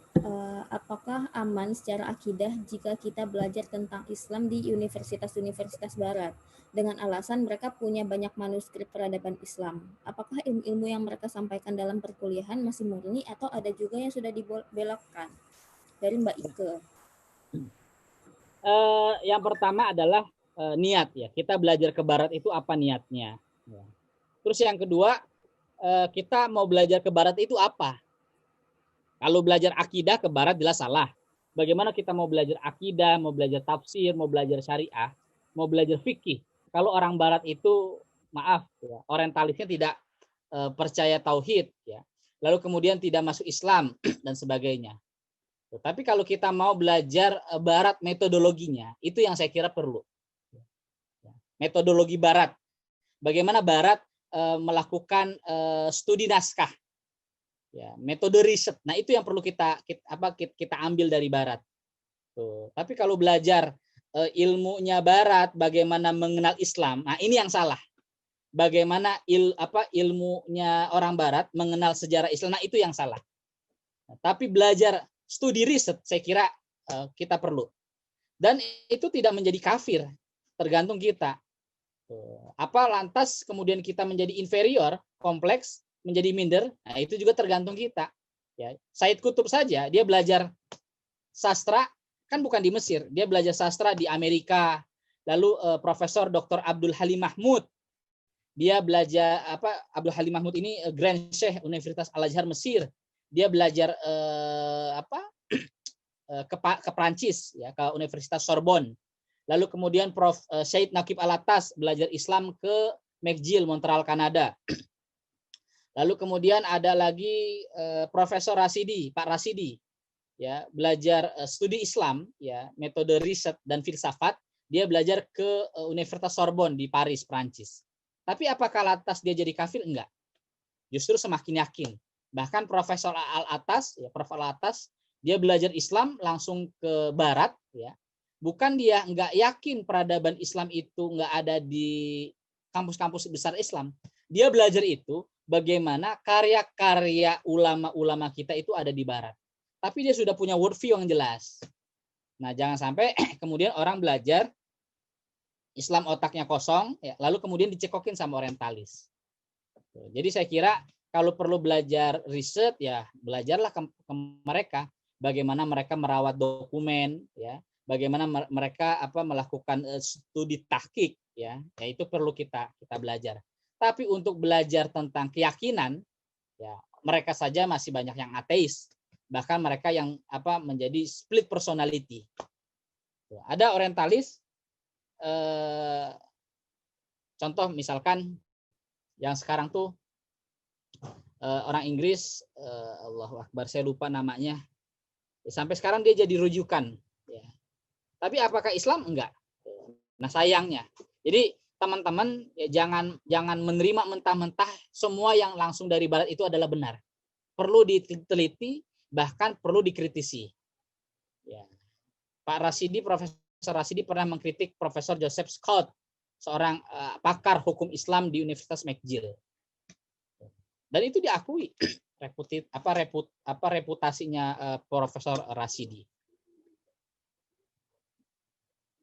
Itu saya kira kalau belajar studi riset ya silahkan. Tapi kalau untuk belajar keyakinan, keislaman dan belajar fikih, nah, lebih baik Anda tidak perlu belajar ke mereka. Apalagi belajar hermeneutika. Belajar studi tafsir, ya, studi ilmu tafsir, hermeneutika. Ya. Dan ilmu hermeneutika itu dilakukan untuk Bible. Karena Bible ini terjadi ya distorsi, tidak orisinil. Maka perlu diteliti dengan metode hermeneutik. Ya. Hermes, ya. Itu dalam bahasa Yunani. Tapi kalau Islam ini adalah wahyu, maka kita nggak butuh teori-teori hermeneutika dan sebagainya. Kita perlu belajar studi ilmu tafsir. Nah, makanya dalam belajar Islam ini mana yang sawabit, mana yang mutaghayirat, mana yang sudah tetap, ya kita nggak perlu belajar ke barat. Ya, ini sudah langsung ilmunya dari para ulama salafus saleh. Tapi kalau yang sebenarnya ya sejarah, metode sejarah itu perlu. Tapi kalau belajar hadis ngapain ke mereka? Kan salah satu yang bisa meriwayatkan hadis dan kita belajar adalah Islam adil. Nah, orang barat ini bukan hanya nggak Islam aja, mereka juga nggak adil. Nggak adil kepada dirinya. Mereka zulmun zalim. Ya, mereka nggak kenal dengan Allah, itu zalim. Tidak adil. Ya. Dan periwayatannya tidak diterima. Itu saya kira, moderator. Ya, oke, terima kasih Ustadz. Ini masih ada pertanyaan lagi Ustadz. Oleh Rustian Al-Ansori. Ustadz, saya bekerja di perpustakaan, tapi Pemda sulit kucur dana untuk kegiatan perpustakaan. Apakah ini pertanda tidak ingin membangun peradaban? Begitu pula ketika pilkada tidak ada misi calon yang ingin membangun perpustakaan. Begitu, Ustadz. Kira-kira bagaimana, Ustadz? Ini yang nanyanya, beliau penjaga perpustakaan di mana? Kalau boleh tahu? Di Bangka, di mana? Bangka. Di Bangka. Oh, di Bangka. Baik. Ya, saya kira wali kota atau bupati ya kalau nggak cinta sama perpustakaan ya, nggak mengucurkan dananya ya, berarti ini tidak mempunyai cinta sama ilmu. Dan orang yang nggak cinta sama ilmu nggak akan cinta peradaban. Dan orang yang nggak cinta peradaban, dia nggak akan senang bangsanya itu sebuah yang maju. Bangsa yang maju, kata Pak Nasir, adalah sebuah bangsa rakyat, guru, semua rela berkorban ya untuk kepentingan bangsanya. Nah, untuk kepentingan bangsanya, satu adalah bagaimana mempunyai jiwa perpustakaan. Makanya saya selalu memberikan hadiah buku kepada kawan-kawan yang punya perpustakaan di rumahnya masing-masing. Di rumahnya masing-masing. Bahkan sampai sekarang banyak sekali perpustakaan-perpustakaan yang tidak dikelola baik ya oleh komunitas ya. Saya kira kita perlu sinergi perpustakaan, apalagi kalau yang jelas ya perpustakaan daerah itu kan anggarannya sudah terencana ya, baik di DPRD kabupaten, DPRD kota, termasuk anggaran dari gubernur. Ya, saya kira perlu ada gerakan civil society, gerakan masyarakat bawah yang katakanlah memberikan masukan ya kepada stakeholder pemerintah untuk peduli kepada sebuah perpustakaan di daerah. Saya kira itu bisa dilakukan. Oke. Subhanallah, saya punya Ustadz dan beberapa punya perpustakaan karya saya sendiri. Subhanallah. bisa dikirimkan Mbak, kita bisa barter buku, nah, biar jadi sahabat, ya, kalau kata Abraham Lincoln. Nah, paling kalau kita baca buku itu karya kita. Itu mungkin dari pertanyaan apa Mas Ansori di Bengkulu ya. Di Dan Bangka, apa Ustaz. perlu juga mengajak masyarakat komunitas atau civil society untuk kerjasama. Ya. Memang masalahnya kan tentu kalau sebuah perpustakaan yang ditangani oleh sebuah lembaga daerah, ya, pemerintah daerah, ya, tentu punya apa kebijakan-kebijakan yang saya kira perlu kita cairkan, ya, agar itu juga didukung oleh masyarakat civil society, masyarakat bawah, ya, bottom up, ya, bagaimana gerakan ini juga timbul dari kesadaran. Ya. Nah, jangan sampai kemudian ada pemerintah sayang dengan ilmu, ya, kemudian mengucurkan dananya ke sebuah perpustakaan, tapi kemudian nggak ada masyarakat yang baca. Nah, ini juga sangat menyedihkan, ya. Makanya kami membuat kerjasama dengan beberapa perpustakaan, khusus adalah perpustakaan sejarah. Jadi teman-teman yang mau kerjasama dengan kami mensuplai atau kita barter atau nanti ada beberapa kerjasama bagaimana itu menyiapkan khusus perpustakaan sejarah. Dan bukan hanya bukunya kita siapkan, kita menyiapkan guru-guru sejarah sekaligus bagaimana perpustakaan itu menarik. Nah, alhamdulillah kalau perpustakaan saya tentu bagi kawan-kawan nggak menarik, ya, karena ini adalah perpustakaan khusus, perpustakaan riset. Saya punya desain bagaimana di situ ada museum, di situ ada kafe, di situ ada diskusi buku sekaligus perpustakaan. Nah, ini yang perlu kita bangun di kalangan milenial hari ini, termasuk saya kira diskusi-diskusi buku ini di masa pandemi ini tentu lebih memudahkan kita lebih membuat sebuah acara yang masif tentunya. Dan saya berharap di frasa ini merupakan jalinan awal untuk kita terus bisa kerjasama dalam dunia literasi dan dunia perpustakaan dan bagaimana menjaga pusaka bangsa. Jadi buku ini adalah pusaka bangsa. Ya, jadi pusaka bangsa itu bukan hanya keris, ya, tombak, ya, batik, baju, ya, tapi pusaka bangsa ini adalah karya. Ya, karya ulama-ulama Nusantara yang ada di kampus-kampus Eropa yang perlu kita ambil. Itu Mbak. Oke, baik, terima kasih banyak Ustadz yang telah menjawab pertanyaannya dengan jawaban yang sangat luar biasa. Karena waktu yang kita yang sangat terbatas ini, terima kasih pula kepada brothers dan sister atas antusias pertanyaannya, dan mohon maaf jika ada pertanyaan-pertanyaan yang belum terjawab. Nah, mungkin selanjutnya Ustadz, saya mempersilahkan kepada Ustadz untuk closing statement atau menjelaskan tentang sumbangan Islam terhadap kebangkitan Eropa. Ya, semua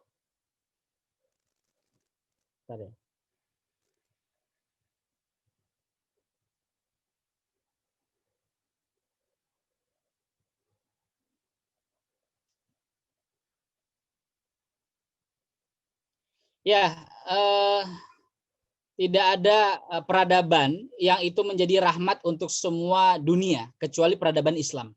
Ya. Anda lihat bagaimana Islam masuk di sebuah komunitas, sebuah bangsa, sebuah daerah tanpa menghancurkan, ya, satu daerah itu. Ya, tempat ibadahnya tidak dihancurkan, termasuk perpustakaannya tidak dihancurkan, ya kan. Nah, Barat senantiasa membangun dan menyebarkan opini negatif terhadap Islam dan pemeluknya. Menurut mereka, Islam merupakan ancaman terhadap peradaban umat manusia. Nah, ini yang harus kita tangkis.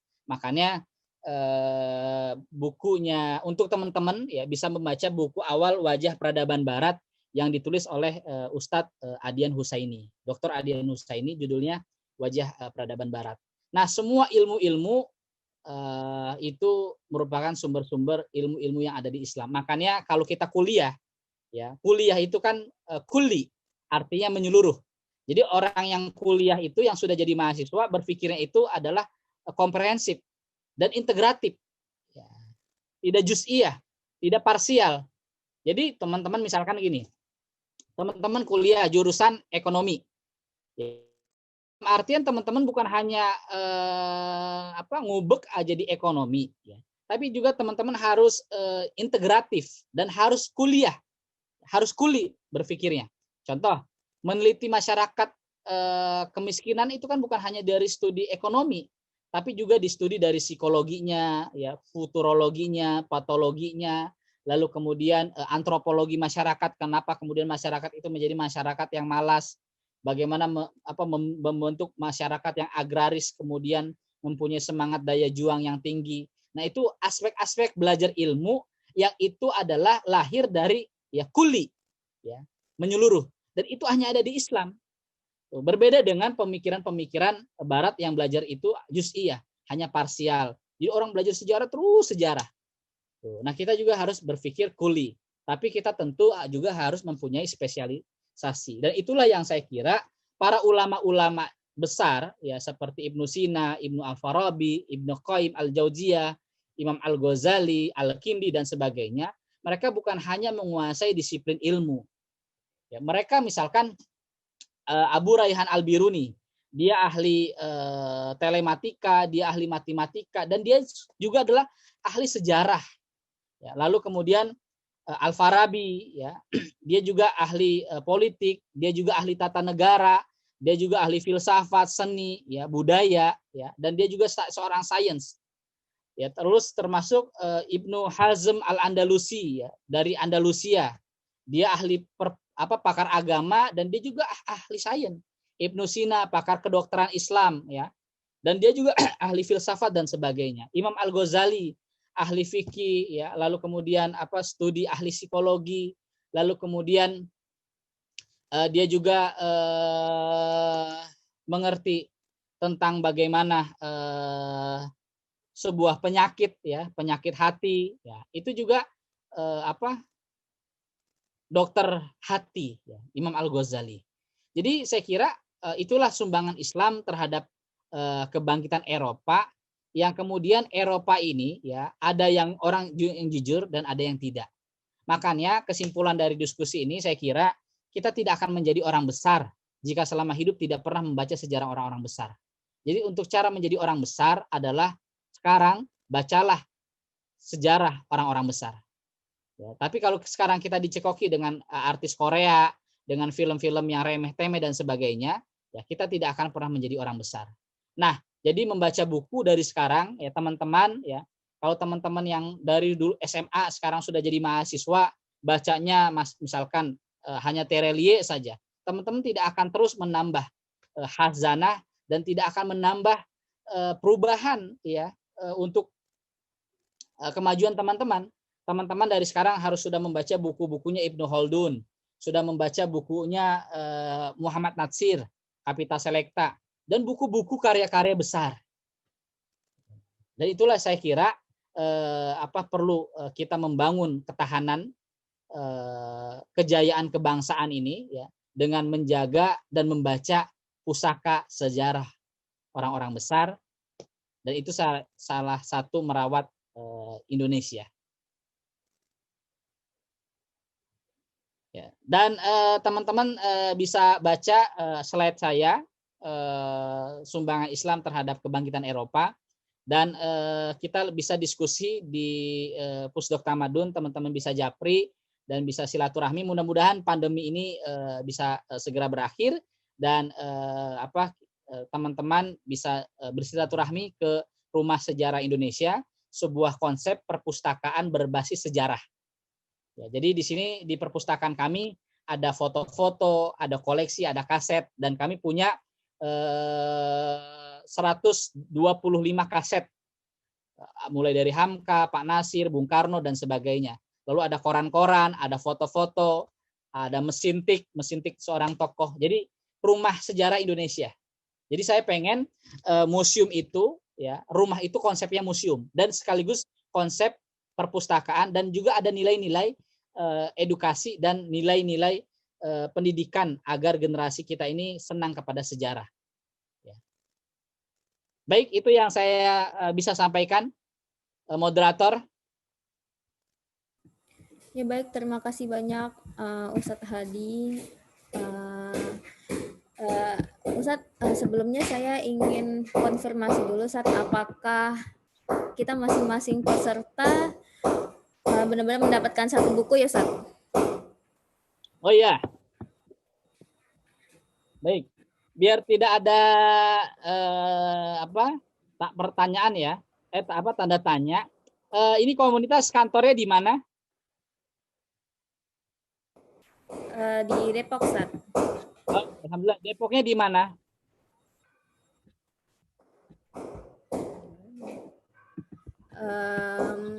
Nggak ada ini ya sih, Ustadz, kayak lokasi khususnya gitu. Karena kita lebih ke secara online. Oh, berarti kalau nggak ada lokasi khusus, berarti ini komunitasnya alam goib ya? Ya. Baik, kalau kantornya jelas, ini ada pertanyaan. Lokasi Rumah Sejarah Indonesia di mana? Ya, dari pertanyaan bisa berkunjung ke Cilodong. Ya, saya tidak jauh dari rumah Ustadz Dr. Adian Husaini di Kostrat Cilodong. Kebetulan saya orang asli situ.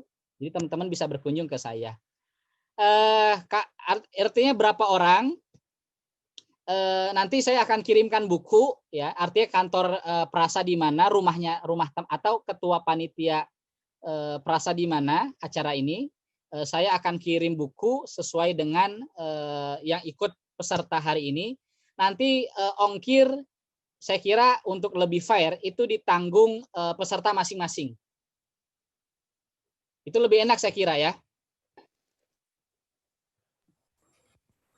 Oke, Ustadz. Boleh nanti langsung panitianya aja mungkin langsung japri ke Ustadz ya, Ustadz, terkait alamat. Oke. Saya kira semua karena bukunya gratis. Ya pasti senang Ustadz dikasih buku gratis. Tapi ingat ya, saya jadi kalau teman-teman datang ke Rumah Sejarah Indonesia, teman-teman nggak akan saya kasih pinjam buku. Kalau saya ngasih buku, insya Allah saya akan ngasih. Tapi kalau teman-teman minjem buku, saya nggak akan ngasih.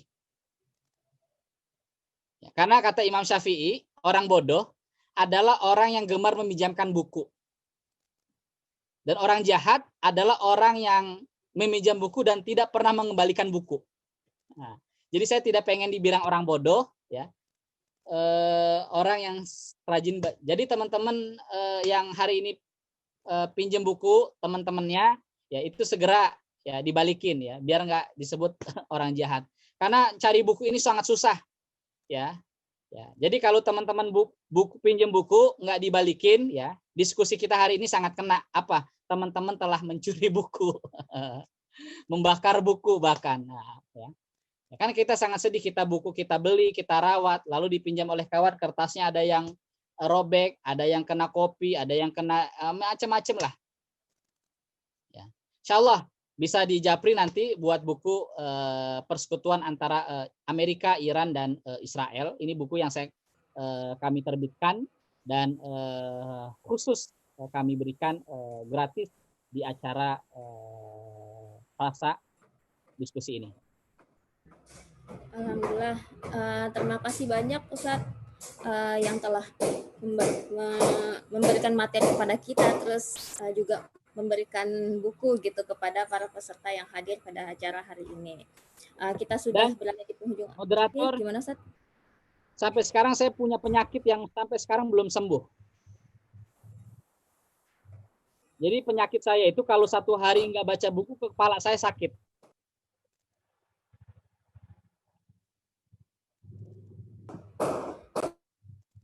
Menarik, Ustadz. Ya, jadi saya biasa baca buku di kereta api kalau saya ke kantor ya, naik kereta. Nah, yang saya belum bisa baca buku itu saat saya naik motor atau naik mobil, saya belum bisa baca buku.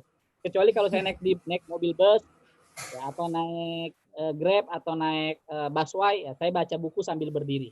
Dan itu sampai sekarang satu hari itu kalau saya nggak baca buku, kepala saya sakit.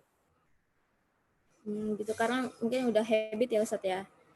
Nah, karena tadi itu sudah habit. Dan mudah-mudahan nanti kita bisa berbagi ilmu bagaimana buku itu sudah menjadi habit kita. dan sudah bahkan bukan hanya habit saja, sudah menjadi bacaan kita. Ya, sudah jadi bacaan kita.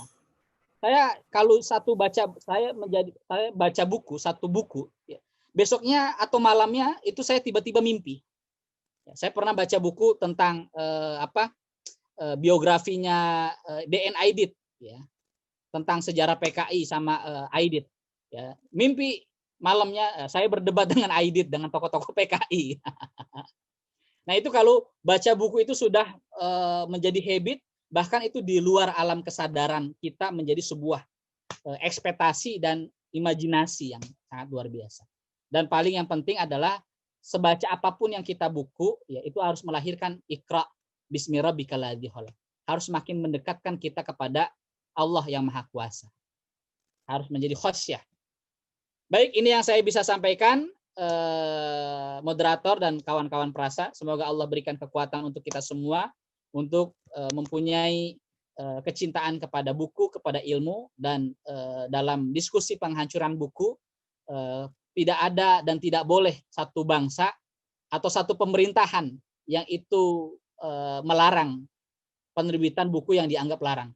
Kalau buku itu berbahaya, maka lawanlah dengan buku. Itulah yang dilakukan oleh para ulama-ulama besar kita. Baik, yang saya bisa sampaikan.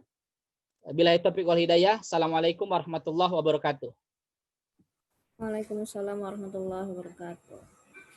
Baik, semoga ilmu yang Ustadz Hadi berikan pada hari ini bermanfaat bagi kita semua ya, dan bisa meningkatkan semangat kita juga untuk membangun habit, yaitu dengan banyak membaca, terutama dengan membaca sejarah gitu. Kepada sisters dan brothers, jangan lupa untuk mengisi link presensi frasa agar panitia bisa mengirimkan buku-buku kepada sisters dan brothers semuanya. Baik, kepada Ustadz, boleh Ustadz meninggalkan ruangan ataupun tetap bersama kami. Sebelumnya mohon brothers and sisters jangan live terlebih dahulu. Kita ada pengumuman kelas tafsir, yaitu insya Allah akan dilaksanakan pada bulan Oktober dan November ini. Kelas tafsir surat Al-Maidah yang akan diisi oleh para pakar tafsir, yaitu Ustadz Muhammad Khairin, Ustazah Nur Hamidah, Ustadz Alwi Alatas, dan Ustazah Erika Suryani. Insya Allah akan diselenggarakan pada tanggal 31 Oktober sampai dengan 28 November 2020. Selama 9 pertemuan itu setiap Sabtu dan Ahad, yaitu pada pukul 7.30 sampai dengan pukul 9.30 melalui Zoom meeting ini. Nanti informasi selanjutnya bisa didapatkan di IG-nya Frasa. Jangan lupa di follow @frasa.in.